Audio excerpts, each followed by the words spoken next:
What you're about to watch is a courtroom testimony that gets more intense as the officer explains exactly what he saw, what he was trained to look for, and what happened during this traffic stop.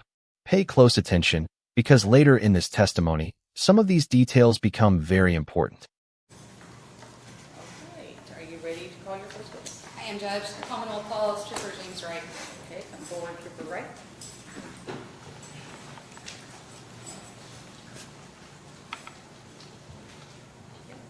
Do you swear or affirm to tell the truth, the whole truth, and nothing but the truth? Yes, ma'am. Thank you. Could you please state your name Trooper James Cameron Wright, and where are you employed? Kentucky State Police, Post 4, Elizabethtown. Okay. What's your job there? Road unit, trooper, work the road basically. How long have you been in law enforcement? 4 years. Has all of that been with the state police? Yes. Okay. Talk to me a little bit. Well, tell me first, where are you from? I'm from Elizabethtown, Okay. born and raised. Okay. Tell me a little bit about what does it take to become a police officer? Well, you got to meet certain qualifications. I know for us, you've got to complete a 6-month academy, pass background checks, polygraph test, physical fitness test, and an entry written exam. Okay. At the academy, tell me about that. Is this standard for everyone in the state? 4 years in law enforcement and extensive training. Now we're getting into exactly what this trooper was taught. And that's important because everything he says about this stop is going to be compared against that training. Wants to be in law enforcement, do they go to the same academy? No, ma'am. KSP, we have our own separate academy. We only train trooper cadets.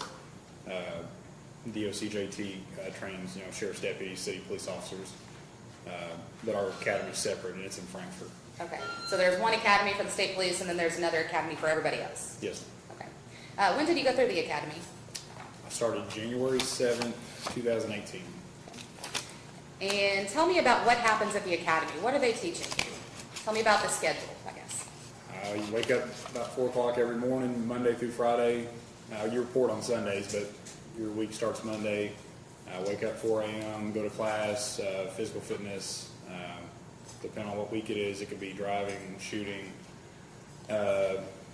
defensive training, policy, just classroom stuff. And your day ends around 5 or 6 that evening. Do they have a specific portion of the training that's devoted to DUI detection and investigation? Yes, ma'am. There's a 40-hour week for DUIs. Tell me about what you do during that week. We do a wet lab where we basically test for on subjects that have been drinking. It's a controlled environment there at the academy. We also learn about drug DUIs, and we also learn stuff at DOCJT where we actually test on the instruments there. Okay.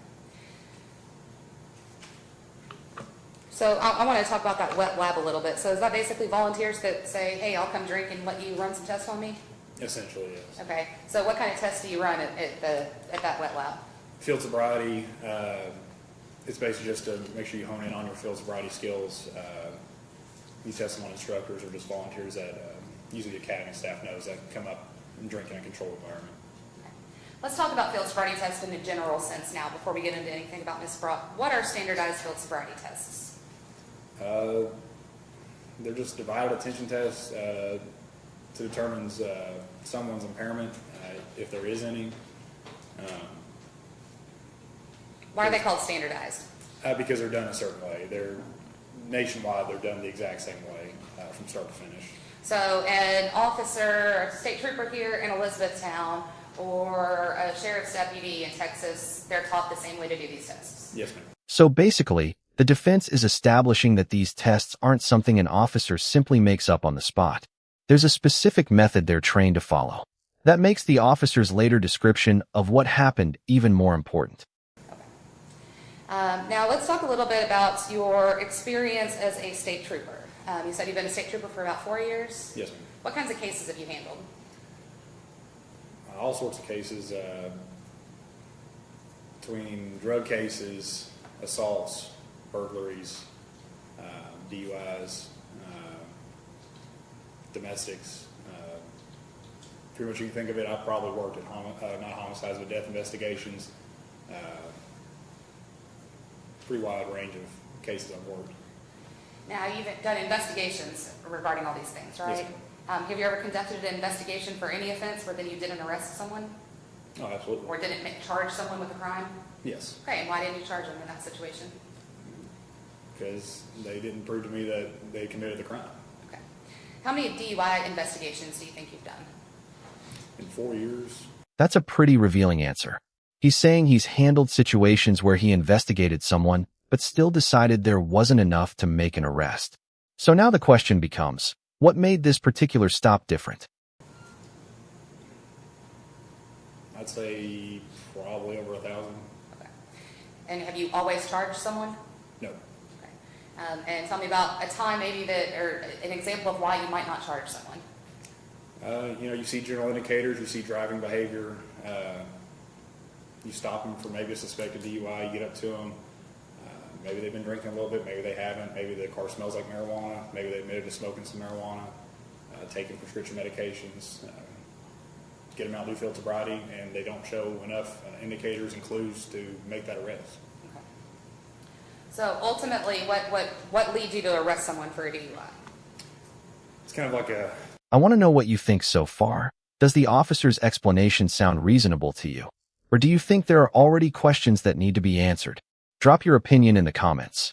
totality of everything that I've observed between, the vehicle in motion, the contact with the driver, between what I observed and, their field sobriety is the main thing, but, general indicators you can lean pretty heavy on. Now, were you working for the Kentucky State Police in Elizabethtown on November 7th of 2020 at about 6:30 in the evening? Yes, ma'am. And did you have reason that date to make contact with Ms. Chastity Brock? Yes, ma'am. Can you identify her, please? Yes, she's right there next to her counsel. Okay. Tell me about how it was that you came to have contact with her that day. Yes, ma'am. So I was just sitting stationary.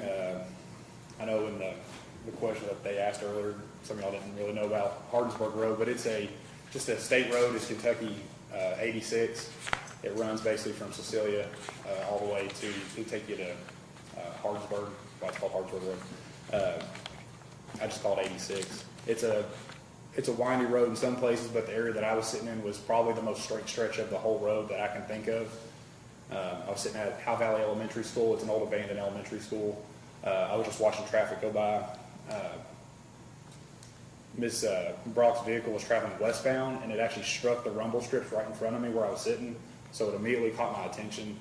I looked up, saw her vehicle traveling westbound. It took me about 30 seconds to catch up to her. She was weaving side to side, crossing over the center line. She actually crossed over the line one time and made the traffic stop to avoid being hit by her vehicle. Followed her down 86 for about 30 seconds or so. Now we're getting to the event that actually caught the trooper's attention. According to his testimony, this wasn't just a minor traffic mistake. He says the driving became serious enough that another vehicle had to react.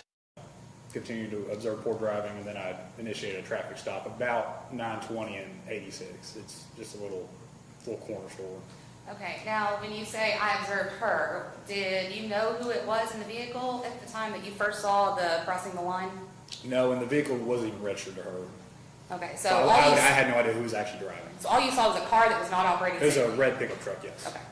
All right. So, and now you have had a chance to review the in-car video that you provided to us, correct? Yes, ma'am. Okay. Now we're going to get to that in a second, but tell me about what happens when you first make contact with her after you pull her over and she stops her car. So when I go to pull her over, we start going over to the right side of the road actually, and she actually puts on her left turn signal, which I thought was odd. But when she pulls over to the right, make contact with her, I noticed slurred speech. I even asked her if she has any speech impediments, and she told me she did not, so she doesn't have a lisp. Smelled the odor of alcoholic beverages coming from inside the vehicle. Asked her if she'd been drinking. She said she had not. And that's an important detail. At that moment, he says he didn't know who was behind the wheel or even who the vehicle belonged to. He was reacting to what he says he observed on the road. And then when I confronted her about the odor of alcoholic beverages, then she backtracked, and then she told me, yeah, I had one drink. Now, when you approached the vehicle, was she wearing a seatbelt? No, ma'am. And did she admit to you that she wasn't wearing a seatbelt? Yes, ma'am. Did you ask her to see proof of insurance? Yes, I did. And tell me about that. I had asked her a couple times for it, but she only produced insurance I believe is valid in 2017. Okay, It was so- nearly 4 years old at the time. She couldn't provide current proof of insurance? Correct. Now, up until, from that point in 2020, up until today's date, as you sit here right now, has she ever followed up to provide you that insurance? No, ma'am.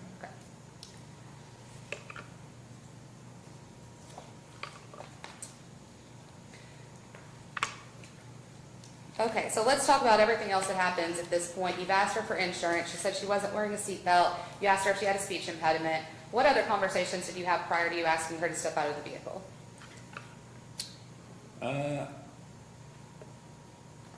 Other than, well, before or after getting her out of the vehicle, or just before getting her out? Before getting her out. Is there anything else that you recall of note that she said or did? Did she say why she was driving poorly? Oh, she told me she was on her phone. But I couldn't find her phone. Was like a tablet or something, or an iPad. I believe. So now there are several things being discussed at once: the driving, the phone, the seatbelt, and the officer's observations when he approached the vehicle. The testimony is starting to build a much bigger picture of what happened during that stop. If I could get that video. Hold up, please.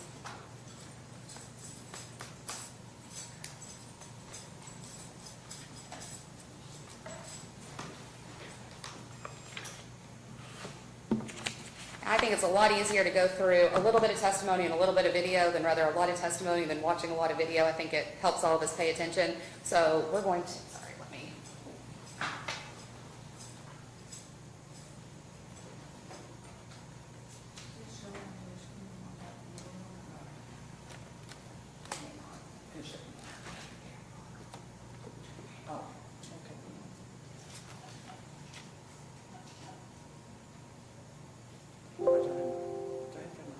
And from right here, can you identify what this is? That is Kentucky 86. And this is your video?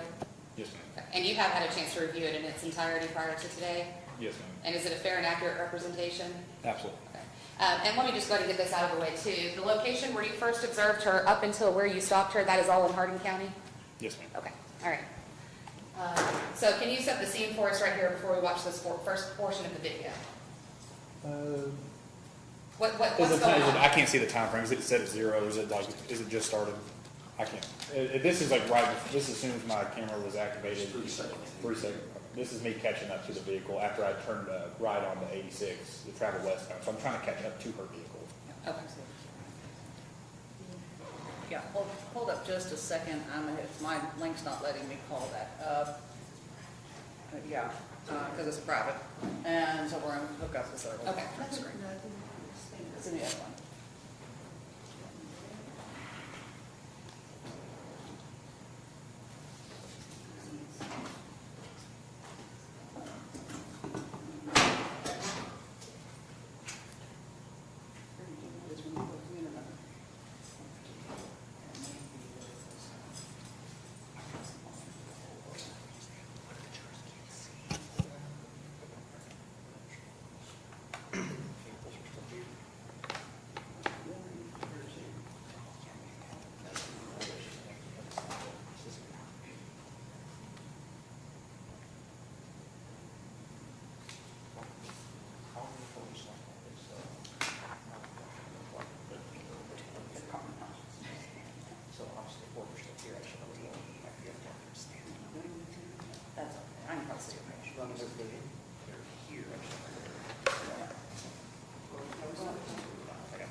sorry for that. We can move on. Okay, thank you.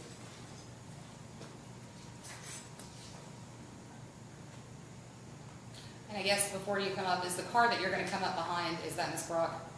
The very first car I come in contact with westbound is Miss Brock's truck. And westbound is the direction that you're also traveling? Yes.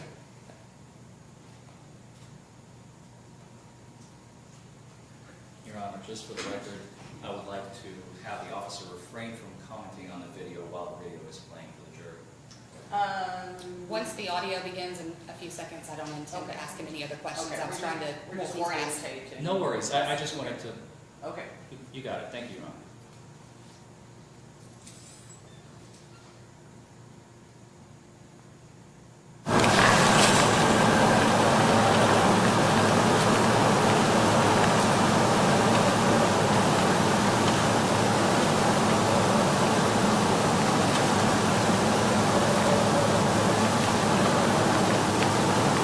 Detail 518, 1061.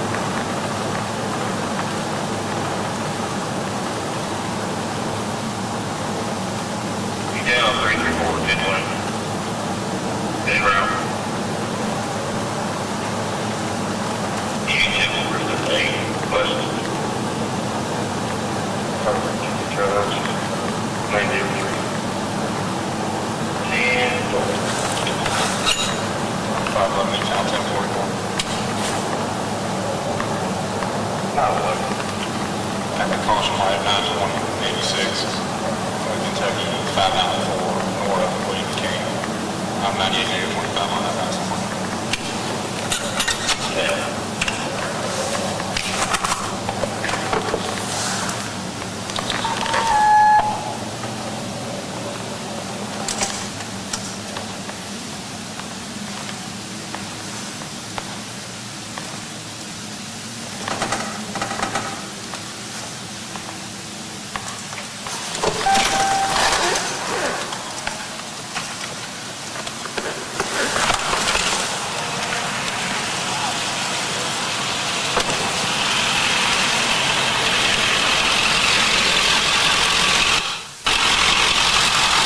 How's it going?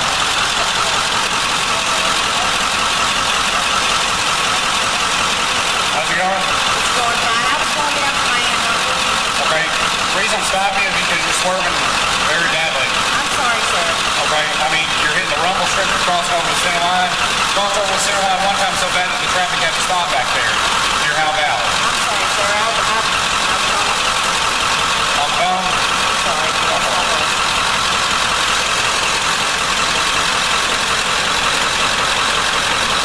Get your insurance and your registration.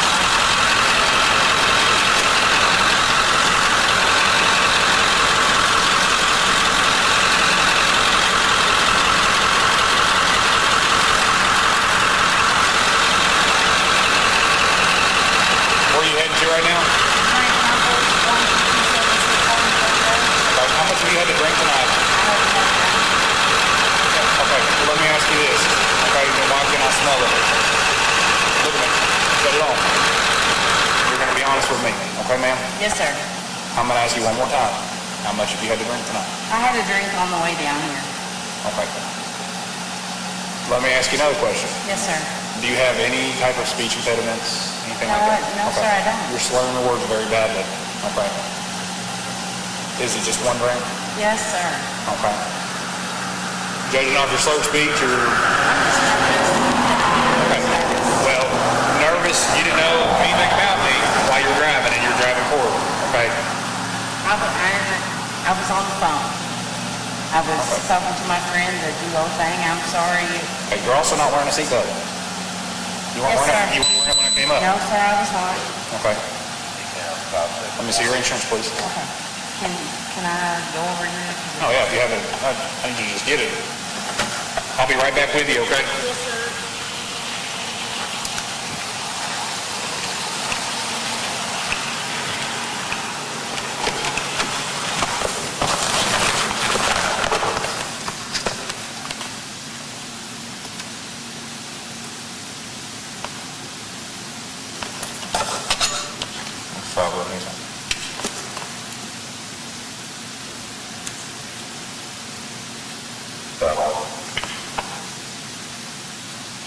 is the RO chassis block. I'm showing a register to General Lucas Trucker. Good. 10-4 Kentucky OL. Boy 93 617 440. 10-6 sobriety.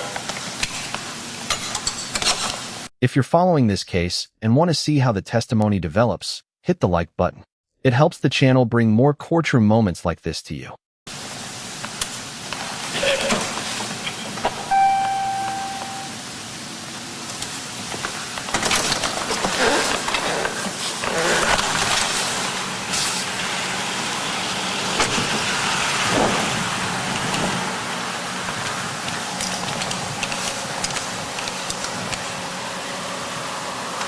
Yes, sir. Is this your vehicle? No, I work for my uncle. This is a company vehicle. Okay. Is this the only insurance part of the vehicle? Yes, sir. Okay. It's nearly 4 years old. Well, 2017. I mean, I know it's insured. I mean, I don't know. okay, what can I do? You give me proof of insurance. I mean, I promise it's insured. I mean, Okay. Listen, I'm not trying to be rude. I keep taking promises, okay? okay, what can This is where the testimony gets much more technical, but stay with it. The next few answers explain exactly what the officer says he was looking for, and those details could matter a lot. I just told you, ma'am, I need you to provide proof of insurance. You get Kentucky law, you gotta have it in your vehicle. Hold up on your phone or something, you gotta provide proof. Can I call my aunt? We'll get to that here in a second. Okay, so you don't have proof of it in the car. And not on your phone, other than calling somebody and trying to get it. No, sir. Okay. If you don't care for me real quick, hop out. I want to put you through some field sobriety, okay? Yes, sir. You want to put you... Okay, so tell me a little bit about why your car is positioned where it is, why you backed it up, and why it looks like you're partially in the road. Well, just a little bit of officer safety, just have a little more space between my vehicle and her vehicle, but also just give her some more space to walk on a nice flat surface. Okay, so your car is basically the buffer for traffic. Yes. Okay. Okay, so at this point, you are asking Ms. Brock to step out of the vehicle. What are we about to watch next? Standardized field sobriety test. Okay, so tell me about the test that you asked Ms. Brock to do. The first one I had her do was the horizontal gaze nystagmus. It's a test where I'm observing for nystagmus, which is involuntary jerking in the eyes. It can be related to a medical issue, which we test for on the side of the road, or it could be related to drug use or alcohol use. I test for that. Let me stop right there. You said, what does the word nystagmus mean? I think you said it, but I want to really hammer on It that. is involuntary jerking of the eyes. It's something you cannot control. I mean, if I was drinking enough right now, I would choke myself. So Does someone know that that's happening with their eye? Can they feel it? no. Okay. So what causes nystagmus? It could either be an underlying medical condition, like I said, we test for her in a second, or it could be related to drug use or alcohol use, which alcohol and drugs, same thing. Okay. How is it that you, I guess, assess on the front end whether there could be nystagmus caused by a neurological issue? So at the beginning of field sobriety, I'll position my finger 12 to 15 inches away from their nose, just above eye level, and then I'll look for resting nystagmus, equal pupil size, and equal tracking. It's where I move left to right, testing both eyes 2 times. To make sure that there isn't underlying medical conditions, because you might see like one pupil bigger than the other. You might see one eye might track, the other one might not, and then resting nystagmus could be a head injury, or it could be something more severe, maybe from something like PCP or something. Now, so let's start with equal pupil size. If you saw pupil sizes that were not equal, what would that tell you? There's an underlying medical condition, possibly a stroke, then I'd call for EMS right away. Okay. Did you observe unequal pupil size? Wait a second. That's a major claim in the testimony. The officer isn't just describing general behavior anymore. He's identifying specific observations that he says he made during the testing. Sizes with Ms. Brock? Yeah. Okay. Now, the tracking, you said that that's both eyes moving together at the same pace. Correct. Would you, if the eyes were not moving together, what would that tell you? Another underlying medical condition, and I would again call for EMS. Did Ms. Brock have eyes that tracked together? Yes, it is. Okay.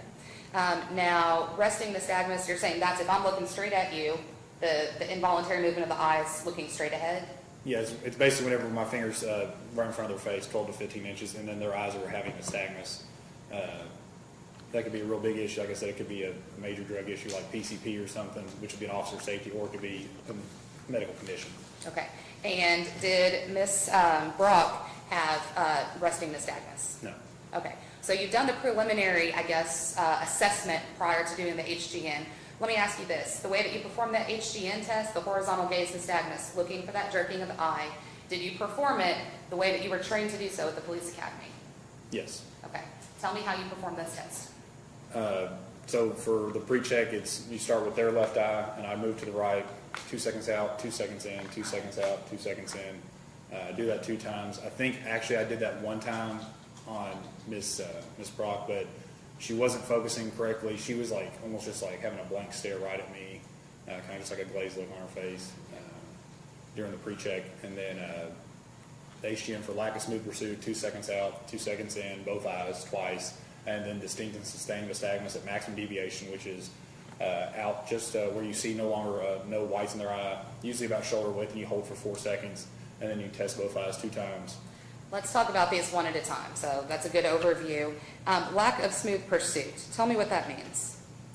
It's basically the way the manual teaches us is like you have a marble on glass. It should glide very smoothly back and forth.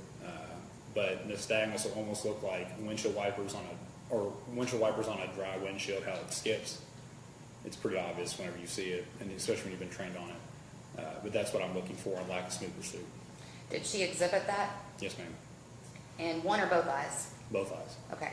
Let's talk a little bit before we get into the next one. What is a clue? A clue is it's a validated, I guess, just something validated that NHTSA says that if you see this, then you know that you have an indicator of impairment. What's NHTSA? It's the National Highway Traffic Safety Administration. It's what the manual that we train for field sobriety is based off of. And so this NHTSA is what the policy is, what trains we talked about every officer in the country. Yes, ma'am. Okay. All right, so she exhibited lack of smooth pursuit in both eyes. So I think next we have distinct and sustained nystagmus at maximum deviation. Tell me what that means in layman's terms. I know it's a lot of words. It's basically the same thing. I'm going to test their left eye first. You go to the right, where you no longer see any whites in the side of their eye, and you're going to hold for 4 seconds.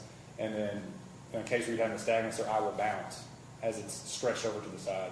I test both of those eyes twice. Okay. So for the first one, we're looking at as it moves, but for this one, we're looking at holding it out at this maximum point. Usually, it's a good point of reference is the shoulder, but everybody's different. Some people have less broad shoulders, some people have more broad shoulders, but it's usually when you no longer see the whites inside their eye. Okay. And did she display that nystagmus? Yes, in both eyes. In both eyes. In simple terms, he's saying he observed the same type of eye movement on both sides. But remember, the testimony also discusses medical causes, which is why the questions are focusing so heavily on how the test is supposed to be performed. And finally, the onset prior to 45 degrees. Tell us what that means in layman's terms. So 45 degrees would be roughly your shoulders. It's where you move out slowly until you get to that shoulder position. And then if you observe nystagmus prior to getting to that 45 degrees, you hold it, and then where it's distinct and sustained. And if you see it, then you got it, basically. Why do you test both at that maximum deviation and at 45 degrees? It's just two different. I guess it's just two different positions of the eye that nystagmus would appear in different forms. Are you trained about any levels of impairment between those two?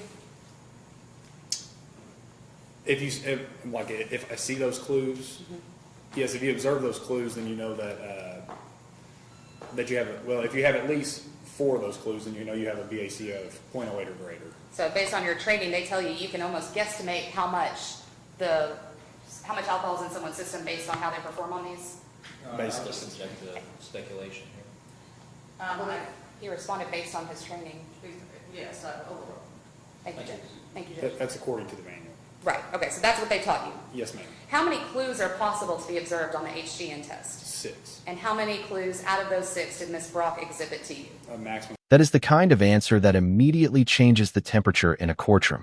The testimony is now claiming that every available clue on this particular test was observed. 6 out of 6 clues. Okay, so every one of the clues possible she exhibited. Yes, ma'am. Okay. Tell me about the other eye test that you performed on Miss Brock on this video.